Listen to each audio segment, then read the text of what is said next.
of federal law enforcement are under organized attack. Right now, immigration and customs enforcement officers are facing a 1,200% increase in assaults, a 3,200% increase in vehicle rammings, and an 8,000% increase in death threats. ICE agents are faithfully enforcing federal law to protect the safety of the American people by removing criminal illegal aliens from our country, which is exactly what nearly 80 million Americans elected President Trump and Vice President J.D. Vance to do. Radicals in the Democrat Party are furious over this. They don't want our border secured or criminal illegal aliens being removed. As a result, Democrats are impeding immigration enforcement operations daily, creating extremely heightened and dangerous circumstances that make it nearly impossible for the men and women of law enforcement to simply do their jobs. Democrats are calling to defund federal law enforcement agencies who are protecting public safety. And Democrats are calling to abolish ICE and defund the police. That will never be allowed to happen under this president and vice president. The Trump administration will redouble our efforts to get the worst of the worst, criminal illegal alien killers, rapists, and pedophiles off of American streets. The Department of Homeland Security will continue to operate on the ground in Minnesota, not only to remove criminal illegal aliens, but also to continue conducting door-to-door investigations of the rampant fraud that has taken place in the state under the failed and corrupt leadership of Democrat Governor Tim Walz. Taxpayers have been ripped off to the tune of billions of dollars in this one state alone, and that is going to end, and people are going to be held accountable. The Trump administration has activated thousands of federal agents, doubled the number of U.S. attorneys in the DOJ office in Minneapolis, and surged resources to hold fraudsters accountable and demand justice for law-abiding American taxpayers and citizens across our country. And that's what brings the Vice President out here with me today to discuss all the Trump administration is doing and to make an additional important announcement on this front. So please, Mr. Vice President, will be joining us now.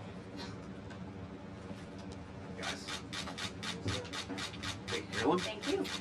Great. Well, good afternoon, everybody. And I want to echo some of what Carolyn said about what we're doing to combat the rampant fraud that exists in our immigration system, thanks to failed politicians and thanks to people who allowed the American taxpayer to be taken advantage of for far too long.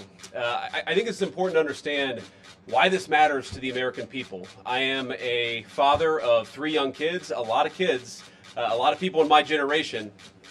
What is that going on there? Is that normal? Okay. CNN installed this broken camera just to throw me off my game, but it's not going to work. So here's the simple fact here.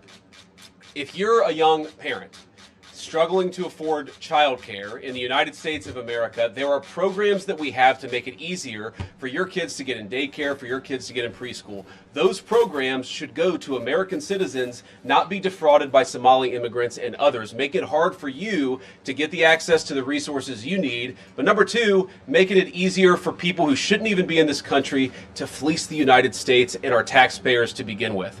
We have actually activated a major interagency task force to make it possible to get to the heart of this fraud. We have Department of Agriculture resources that are focused on SNAP fraud so that people who need food benefits can get them, but illegal aliens and other fraudsters don't. We have over 1,500 subpoenas that the Department of Justice has issued to get to the heart of the fraud ring. We've done almost 100 indictments, mostly Somali immigrants, but also a few others. And of course, we're looking in with broad investigatory authority to a number of the instances of wrongdoing that we've seen in Minneapolis. But we also want to expand this. We know that the fraud isn't just happening in Minneapolis, it's also happening in states like Ohio. It's happening in states like California. And so what we're doing in order to help coordinate this remarkable interagency effort from the Trump administration, but also to make sure that we prosecute the bad guys and do it as swiftly and efficiently as possible, is we are creating a new Assistant Attorney General position who will have nationwide jurisdiction over the issue of fraud. Now, of course, that person's efforts will start and focus primarily in Minnesota, but it is going to be a nationwide effort because, unfortunately, the American people have been defrauded in a very nationwide way. I want to thank a couple of people for their cooperation, in particular Pam Bondi, our Attorney General. First of all, for getting a lot of resources to Minneapolis to start to investigate and prosecute this fraud, really at an industrial scale. We've never seen fraud like this in the history of our country. Pam has been doing a great job to get the resources there to uncover it, but importantly, creating a job like this often takes months, sometimes even longer. When we realized that we needed this Associate Attorney General position, Pam got this person up and running in about a week. We're going to make the nomination hopefully in the next few days. We'll obviously let you guys know who that is when we do it. I've talked to Senate Majority Leader John Thune, who has promised me swift confirmation for this official, but this is the person who is going to make sure that we stop defrauding the American people. Here's one final thing I'll say about this. I've heard a lot of people say that we need a special counsel to investigate fraud in the United States of America. I actually agree, and that's what this position does. It has all the benefits, all the resources, all the authority of a special counsel, but with two crucial differences. Number one, it will be run out of the White House under the supervision of me and the President of the United States. And number two, it's actually constitutionally legitimate. As you guys may know, the special counsel statute has some major constitutional questions. When we get the bad guys, we want to make sure we get them permanently and they don't have some legal technicality they can get out of, which is why we set it up as an Associate Attorney General. I'll take some questions, but I want to make just one final observation here. When I was actually walking out here, somebody sent me a photo of a CNN headline about what happened in Minneapolis. And this is the headline. I'm just going to read it.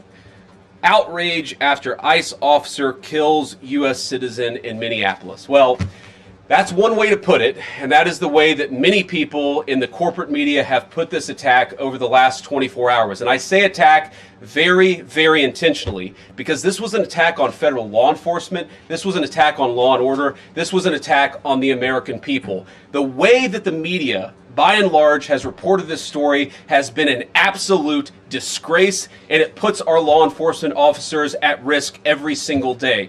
What that headline leaves out is the fact that that very ICE officer nearly had his life ended, dragged by a car 6 months ago, 33 stitches in his leg. So you think maybe he's a little bit sensitive about somebody ramming him with an automobile? What that headline leaves out is that that woman was there to interfere with a legitimate law enforcement operation in the United States of America. What that headline leaves out is that that woman is part of a broader left-wing network to attack, to dox, to assault, and to make it impossible for our ICE officers to do their job. If the media wants to tell the truth, they ought to tell the truth that a group of left-wing radicals have been working tirelessly, sometimes using domestic terror techniques to try to make it impossible for the President of the United States to do what the American people elected him to do, which is enforce our immigration laws. The President stands with ICE, I stand with ICE, we stand with all of our law enforcement officers. And part of that is recognizing that you people in the media, not everybody in this room, but many people in this room have been lying about this attack. She was trying to ram this guy with her car. He shot back. He defended himself. He's already been seriously wounded in law enforcement operations before, and everybody who's been repeating the lie that this is some innocent woman who was out for a drive in Minneapolis when a law enforcement officer shot at her, you should be ashamed of yourselves. Every single one of you. Questions? Thank you, Mr. Vice President. I wanted to read a quote from Tim Walz earlier today. He said, "When things looked bleak, it was Minnesota's first that held the line for the nation on July 3rd, 1863, and I think we may be in that moment now." Can you comment on his rhetoric and Mayor Jacob Frey and whether they want to see unrest in Minneapolis? Well, that's very tough rhetoric from a guy who just quit because his fraudulent activities have been uncovered. Look, Tim Walz is a joke. His entire administration has been a joke. The idea that he's some sort of freedom fighter, he's not. He's a guy who has enabled fraud and maybe, in fact, has participated in fraud. That's what this new Assistant Attorney General position is going to find out. I don't care what Tim Walz says. I care about getting to the bottom of this fraud for the American people, and I care about enforcing the nation's immigration laws. That's what we're going to stay focused on. Unrelated question here. I mean, Democrats have accused ICE of murder. They've said they're targeting Americans. They've told ICE to get the F out of Minnesota. This is going to stoke the fire against ICE agents. And you're talking about ICE agents right now and being concerned about them. What, if anything, is the administration going to do to make sure these folks are protected during these protests? But also, should DHS sort of revisit their procedures here? I mean, nobody wants to see an American killed. Are there changes that need to be made to make sure something like this doesn't happen again? Look, first of all, of course, nobody wants an American citizen to be killed. This is absolutely a tragedy, but it's a tragedy of the making of the far left. They have radicalized a very small segment of the population, taught them that ICE agents are engaging in wide-scale violation of people's rights.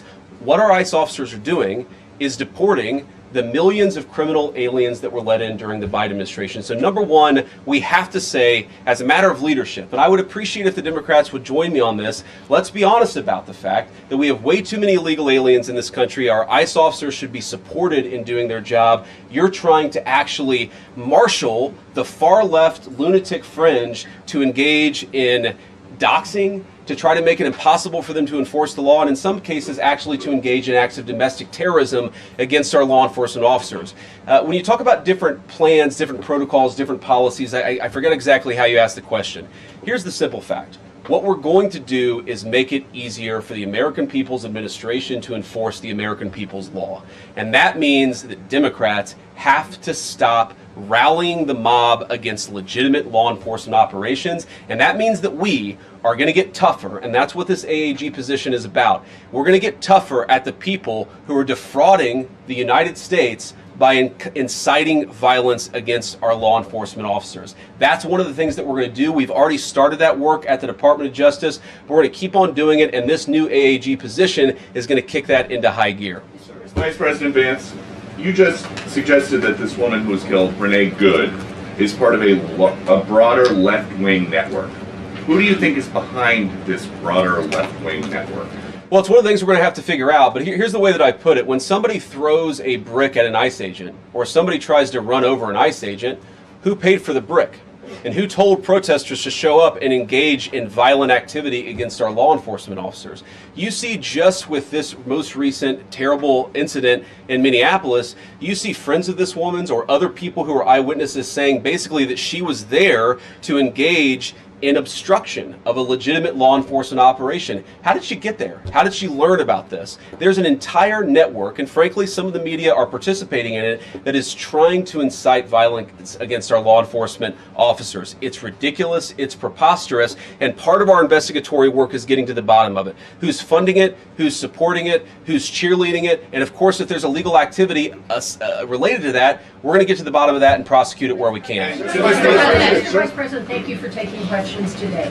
Is there a risk with you describing her as a deranged leftist, talking about very specific facts of these events, when an investigation is just beginning? Are you preempting a thorough investigation by drawing such conclusions? And have you received any information beyond the videos we've seen publicly about this individual, her specific acts, that has informed your point of view? Well, first of all, the Department of Justice is going to investigate this. The Department of Homeland Security is already investigating this. But the simple fact is, what you see is what you get in this case. You have a woman who is trying to obstruct a legitimate law enforcement operation. Nobody debates that. You have a woman who aimed her car at a law enforcement officer and pressed on the accelerator. Nobody debates that. I can believe that her death is a tragedy, while also recognizing that it's a tragedy of her own making and a tragedy of the far left, who has marshaled an entire movement, a lunatic fringe, against our law enforcement officers. I think what is clearly happening here, and it's going to keep on happening unless the Democrats wake up and say, you know what, you don't have to agree with our immigration policies, you don't have to agree with what the president or the vice president believe about immigration enforcement, but why don't you take this to the ballot box? Why don't you vote? Why don't you organize? Instead, what some of them are doing is encouraging people to get violent with our law enforcement officials. It's disgraceful, and it's got to stop. Just to follow up on that question, and again, thank you for taking questions, Mr. Vice President. There's clearly a lot of emotion in Minnesota, across the country, over this incident. You're calling Renee Good a deranged leftist. There's been heated rhetoric that we've also heard from officials. What responsibility do you and the president have to diffuse some of the tension that we are seeing play out in Minnesota, bring down the temperature as this investigation is unfolding? What we have a responsibility to do is to protect the people who are enforcing the law and protect the country writ large. Whether you're Democrat or Republican, you deserve to have the people's laws enforced in the United States of America. Now, again, I'm not happy that this woman lost her life. I'm not happy that this woman was there at a protest violating the law by interfering with a law enforcement action. I think that we can all recognize that the best way to turn down the temperature is to tell people to take their concerns about immigration policy to the ballot box. Stop assaulting and stop inciting violence against our law enforcement officers. That's the best way to take down the temperature. And we're not going to give in to terrorism on this. And that's exactly what's happening. People trying to antagonize, to commit acts of violence. They throw bricks at them. Sometimes they shoot at them. Sometimes they dox them. Sometimes they go to their place of residence and harass their families. This is classic terrorism. And we cannot say that when a far left fringe is inciting violence against our brave law enforcement officials, that we're no longer going to enforce the law. That's rewarding the very people who are engaged in this garbage. The actual reward that they just got is a new assistant attorney general who is going to prosecute and investigate this stuff even more aggressively than before. Yeah. Thanks for taking my question. So the head of Minnesota's investigations agency says that the U.S. Attorney's Office has essentially cut off the state investigations agency's access to the investigation. What is the precedent for that, and why shouldn't the Minnesota officials on the ground have access and evidence to work on this investigation? First of all, I wish the state officials in Minnesota would investigate why you have so many people who are using their vehicles and other means to actually interfere with a legitimate law enforcement operation. The precedent here is very simple. You have a federal law enforcement official engaging in federal law enforcement action. That's a federal issue. That guy is protected by absolute immunity. He was doing his job. The idea that Tim Walz and a bunch of radicals in Minneapolis are going to go after and make this guy's life miserable because he was doing the job that he was asked to do is preposterous. The unprecedented thing is the idea that a local official can actually prosecute a federal official with absolute immunity. I've never seen anything like that. It would get tossed out by a judge. So what I'd like Minnesota to focus on is the real issue, that they're encouraging people. Minneapolis officials are encouraging people to commit violence against ICE officials. It's ridiculous. It's got to stop. Go ahead. Mr. President, thank you. You said earlier that there's a left-wing network to attack, to dox, to assault, and make it impossible for ICE officers to do their job. You told my colleague just now that there's an investigation going on into that network. Yep. So if everything that you say is true, how does being part of that network justify being shot? Well, being part of the network doesn't justify being shot, but ramming an ICE officer with your car, that's what justifies being shot. It's not a good thing, by the way, but when you force somebody to engage in self-defense, it's almost a preposterous question. I'm not saying that funding some of this stuff justifies capital punishment. Nobody would suggest that. The reason this woman is dead is because she tried to ram somebody with her car and that guy acted in self-defense. That is why she lost her life, and that is the tragedy. Now, there may be other violations of the law and other penalties that are associated with those violations of the law. For example, if you are funding violence against our law enforcement officers, I'm not a prosecutor. My guess is that's not the sort of thing that earns capital punishment, but it should sure as hell earn you a few years in prison if you're funding the effort to try to assault our law enforcement officers. I'm sorry, guys, what's going on here? You guys are meant to report the truth. How have you let yourself become agents of propaganda of a radical fringe that's making it harder for us to enforce our laws? You just asked me a question that presumed that the reason why this woman died is because she was engaged in legitimate protest. She tried to run somebody over with her car, and the guy defended himself when that happened. Next question. The investigation is still ongoing. I said next question. Mr. Vice President, I mean, you presumably watched the video yourself. There's not the slightest doubt in your mind, having viewed it, that the victim, you still believe that she deliberately tried to ram him despite seeing this video? Look, I don't know what is in a person's heart or in a person's head, and obviously we're not going to get the chance to ask this woman what was going on. What I am certain of is that she violated the law. What I'm certain of is that officer had every reason to think that he was under very serious threat for injury or in fact, his life. What I'm certain of is that she accelerated in a way where she ran into the guy. I don't know what was in her heart and what was in her head, but I know that she violated the law, and I know that officer was acting in self-defense. It raises an interesting point, though. Look, if people want to say that we should have a legitimate debate about, what was she really doing, right? Was she panicking when she drove into this officer, or was she actually trying to ram him? That's a reasonable conversation. What's not reasonable is for so many of you to plaster all over the media that this was an innocent woman and that the ICE agent committed murder, which is what many of you have said explicitly and some of you have said implicitly. That's what I have an objection to. The idea that this was not justified is absurd, and I think everybody knows it in their heart. Yeah.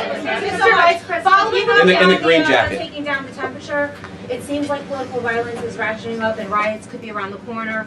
What steps does the administration have planned to try to unite America? Average people on both political sides are so tired of fighting with each other, and I think all the journalists in this room could agree with me that we don't want to be part of the problem. Do you have any words to unite America? You know, I know you don't want to be a part of the problem, and I think that's true of a lot of you. I'm not sure it's true for everybody, because the reporting over this has been one of the biggest scandals I've ever seen in media. I've never seen a case so misrepresented and misreported when you have a guy who was defending himself and is now being treated as some sort of federal assassin by so many of the people in this room. First of all, let me say about crime. You mentioned violence. One of the things we're proudest about is that you saw violent crime over the last year drop by 20%.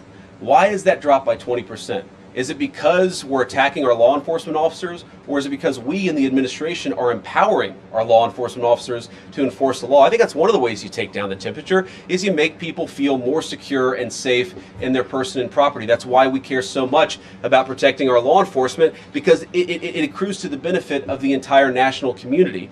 I think that we can absolutely talk about the ways in which, you know, we can lower the temperature by discussing differences in a reasonable and rational way. Again, I'm happy to talk with any congressional Democrat or any of you about our immigration policy, about why I think it's necessary, about why I think it's in the best interest of the country, about why the President of the United States was elected to actually enforce the border for the first time in at least 4 years. So here's the problem. That's not the debate so many people are having.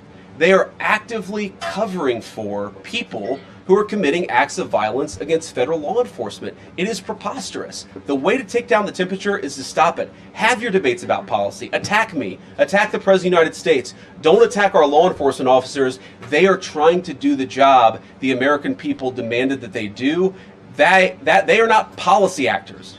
They are enforcing the law. They should be treated with a modicum of dignity and respect. And the fact that they're not is why incidents like yesterday happened. The one final point I'll make about this is, look, there's a part of me that feels very, very sad for this woman, not just because she lost her life, but because I think she is a victim of left-wing ideology.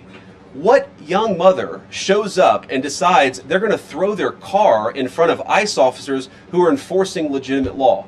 You've got to be a little brainwashed to get to that point to where you're willing, not just to protest, that's fine, not peacefully protest, but throw your vehicle in front of legitimate law enforcement officers and drive your car into them. To get to that point, you have to be, I think, radicalized in a very, very sad way. I certainly wish that she hadn't got there. I know there's an ICE officer right now who very much wishes he was not put in the position where he had to fire a gun to defend his own life. Yeah. Thank you, Mr. Vice President.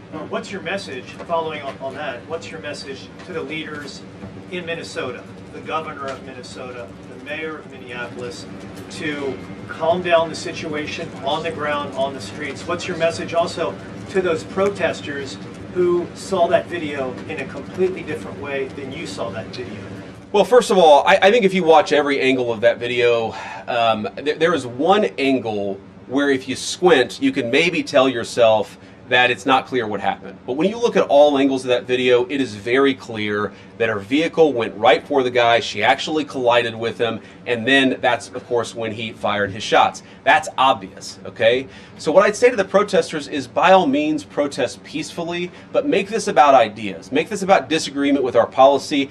Don't use your protest as a justification or an encouragement for people to go and incite violence and participate in violence against our law enforcement officials. To the people on the ground in Minneapolis, meaning the local officials in Minneapolis from Tim Walz on down, I'd say, look, why can't you just disagree with a given piece of immigration policy without turning law enforcement into the enemy? And think about, for example, a criminal law where a police officer goes and arrests somebody because they violated a criminal law. If you're mad about that, go and protest the politician who passed that law. Don't attack the police officer who's just doing their job.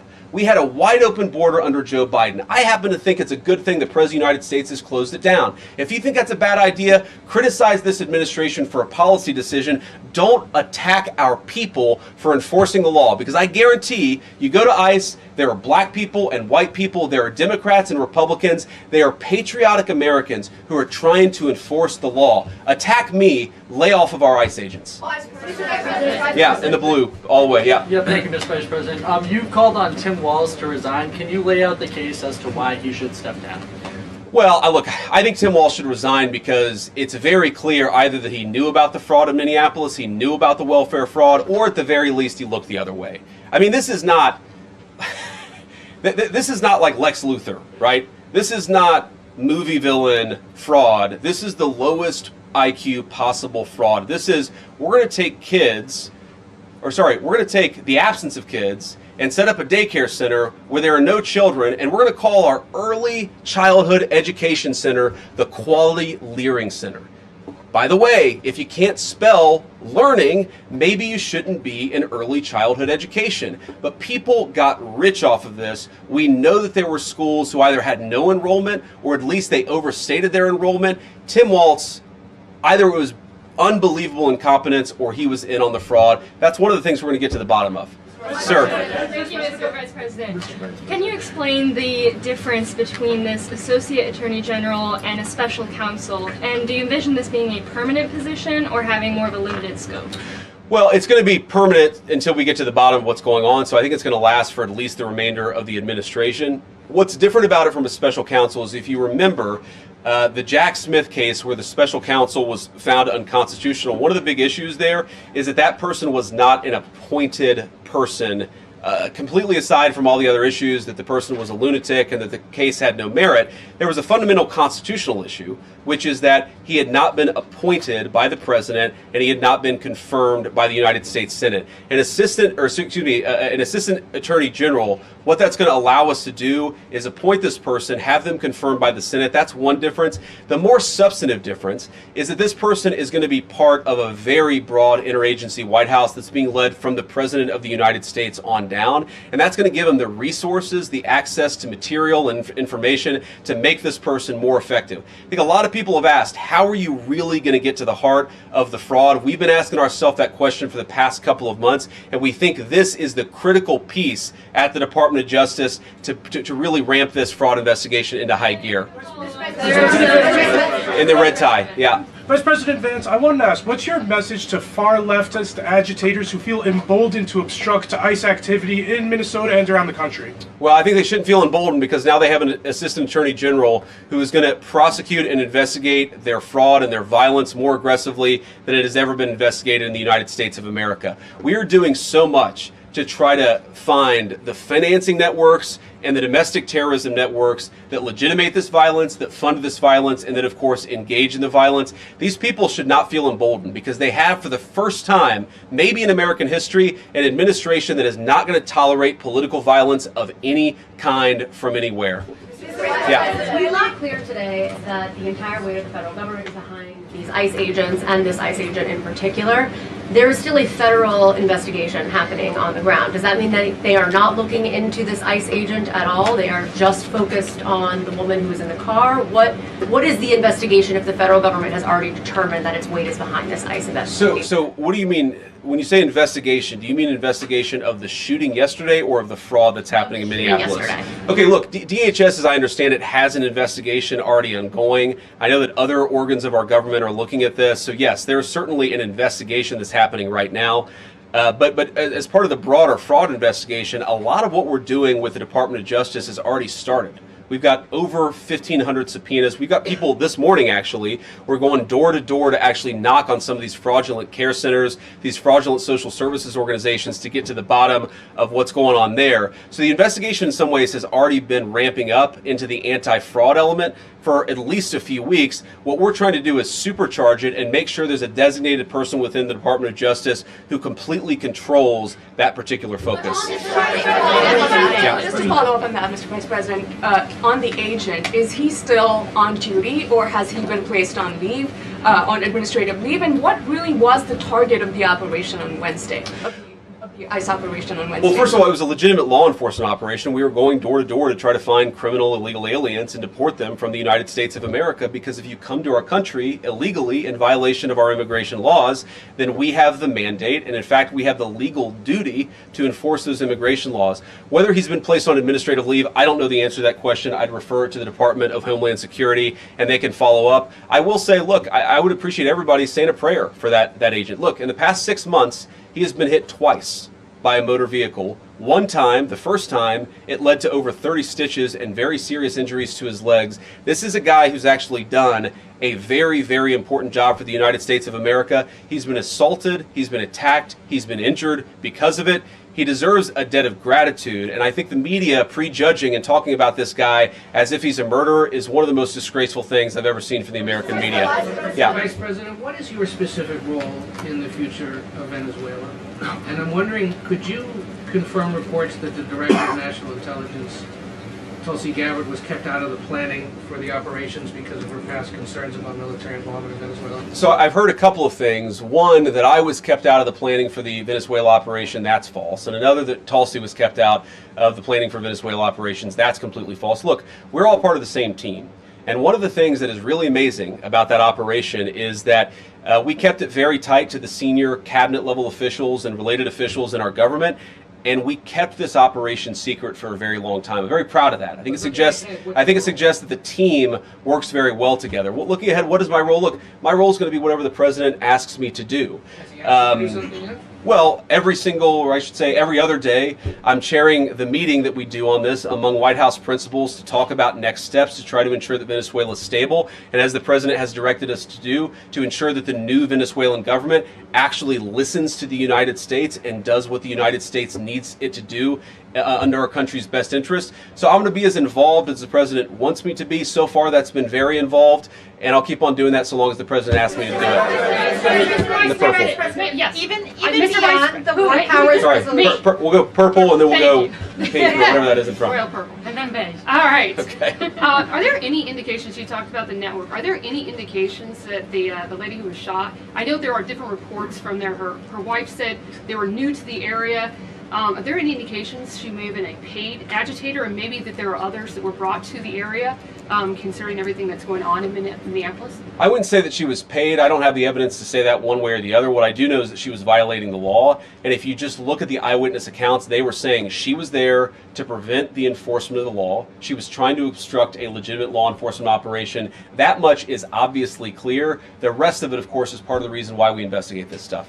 Yeah. Mr. Vice President, even beyond the war powers resolution today, Congress has bucked President Trump on issues like tariffs. Are you concerned that President Trump is losing his grip on Republicans in the Congress, and what are you going to do about it? No, I'm not concerned at all. First of all, we talked to some of the senators who were going to vote the wrong way, in my view, on this resolution today. Much of their argument was based more on a legal technicality than any disagreement in policy. If you look at the people who actually voted, every single one of them have supported the administration's plan. Second of all, as the president, I believe himself, has already said, every president, Democrat or Republican, believes the War Powers Act is fundamentally a fake and unconstitutional law. It's not going to change anything about how we conduct foreign policy over the next couple of weeks, the next couple of months, and that'll continue to be how we approach things. Go ahead.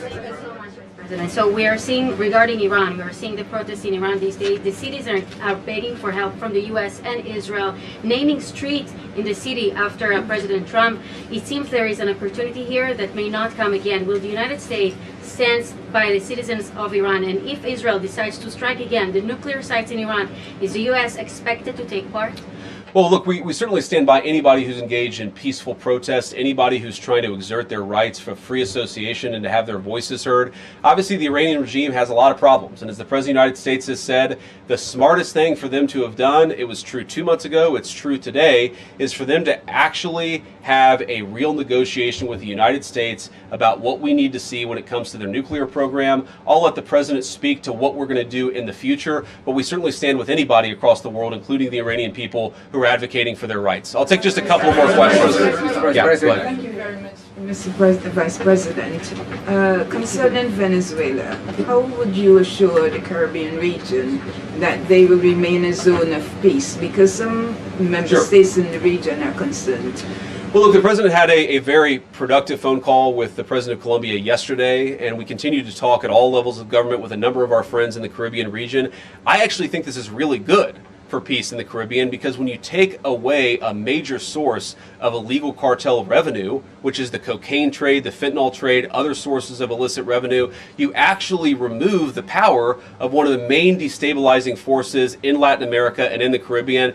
I really do think, look, we say it all the time, this is the President of Peace. One of the ways that you establish peace in your own hemisphere is to make it clear that the United States is going to be respected, that the United States is willing to take power away from criminal cartel organizations and give it to legitimate governments. That's how we see the future of the Western Hemisphere, and we think it's going to be much more peaceful than it was certainly under Joe Biden. I'll take one more question. Go ahead. Mr. Vice President, thank you. On Greenland, do you have a message for European leaders? Many in Europe reject the idea that the island could be for sale. Well, first of all, Secretary Rubio, I believe, is meeting with the leaders of Denmark and Greenland next week, I want to say it is, but maybe it's the week after that. We'll continue to deliver some of these messages in private, some of them in public, but I guess my advice to European leaders and anybody else would be to take the President of the United States seriously. What has he said about Greenland? Set to the side the crazy overreactions that I've seen from the press and from certain people in Europe. What has the President said? Number one, Greenland is really important, not just to America's missile defense, but to the world's missile defense. Number two, we know that there are hostile adversaries that have shown a lot of interest in that particular territory, that particular slice of the world. So what we're asking our European friends to do is to take the security of that landmass more seriously, because if they're not, the United States is going to have to do something about it. What that is, I'll leave that to the President as we continue to engage in diplomacy with our European friends and everybody on this particular topic. And again, thank you all for listening. Thanks for taking questions. And I just ask you, look, this is politics, and often Republicans and get in arguments with the press about things, and I understand that. I think it's really irresponsible for you guys to go out there and imply or tell the American people that a guy who defended himself from being rammed by an automobile is guilty of murder. Be a little bit more careful. We're going to talk about toning down the temperature, which I know the President wants to do, and I certainly want to do. One of the ways we tone down the temperature is to have a media that tells the truth. I encourage you all to do that. God bless you. Happy New Year, guys.